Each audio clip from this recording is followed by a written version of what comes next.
Little Tom's world was built on those sweet moments when his mother's warm breath and soft tongue caressed him. Even before he could fully open his eyes, he recognized her scent, that unique blend of milk, earth, and boundless love. At night, when he slept nestled against his mother's belly, the world was the safest place. Every heartbeat told him, "I'm here, I'll always be here." Until that dreadful morning. When Tom woke up, it was as if the world had changed color. His mother's warmth was gone. So was her scent. He lifted his tiny nose and sniffed, only cold air and unfamiliar smells. First he wondered, then he worried, then a fear he had never known before appeared in the depths of his heart. He waited for hours. On the cold wooden floor in front of the hut, his tiny body trembling. With every rustle of leaves he lifted his head, hoping, "Mom." With every footstep his ears pricked up, with every gust of wind he searched for her scent.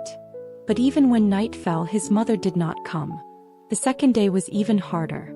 Tom was beginning to understand, his mother wasn't coming back. This knowledge pierced his tiny heart like icy nails. He didn't look at his food, didn't touch his toys. He just sat there staring blankly into the distance. It was as if a part of his soul had gone with his mother, leaving behind a half-finished cub. As the days passed, Tom's condition worsened. People brought him food and tried to comfort him, but he paid no attention to any of it. At night he would sob uncontrollably, moaning his mother's name. The pain in his tiny heart was so great that sometimes he even forgot to breathe. It was during this dark period that the miracle happened.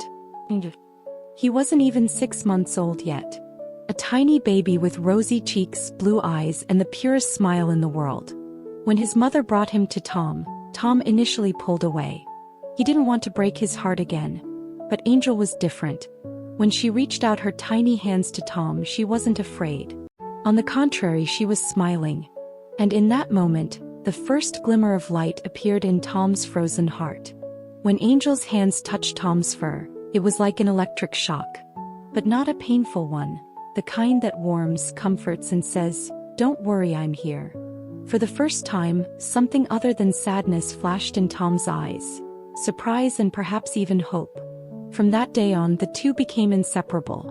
Angel didn't know how to walk yet, but when she learned to crawl, the first place she went was to Tom. She would mess with his ears with her tiny hands, lick his face with her sweet tongue, and try to talk to him with her own meaningless sounds. At first, Tom just put up with it, then tolerated it, and finally he began to wait for Angel. Every morning when he opened his eyes, loneliness was no longer there. He could hear Angel's breathing, her soft snoring beside him. Sometimes, when Angel cried in the middle of the night, Tom would immediately get up, trying not to wake her, approaching quietly, stroking the baby's hand with his warm nose. And Angel would calm down. It was as if she understood Tom saying, "Everything is fine, I'm here." Over time, this silent dialogue between them deepened. When Angel learned to walk, Tom became her shadow. He followed her every step, lying down beneath her when she was about to fall, steering her away from dangerous places. As Angel grew, she learned to talk to Tom, first saying "boo," then calling out Tom. The first time Tom heard his name from Angel's mouth, his heart beat so fast he couldn't breathe.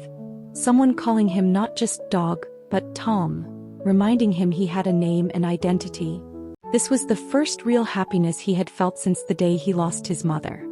Now Tom woke up in the mornings not with sadness but with curiosity. He wondered, what will Angel do today? What new word will she learn? What game will we play? Angel's laughter had become the most beautiful music to him. The moments when the little girl would take him in her arms and stroke his hair reminded him of his lost mother's warmth. But now it didn't hurt, it soothed him. Tom hadn't forgotten his mother. He never would. But now, whenever he remembered her, he didn't just feel loss and pain. Thanks to Angel's love, he began to remember the beautiful memories too.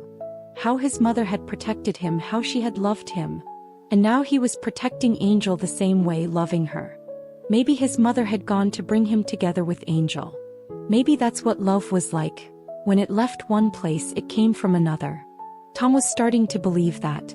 And so, the great pain born of a lost mother's love turned into a great love born of a newfound friendship. Tom and Angel taught each other about life. Losses can break the heart, but new loves can mend it.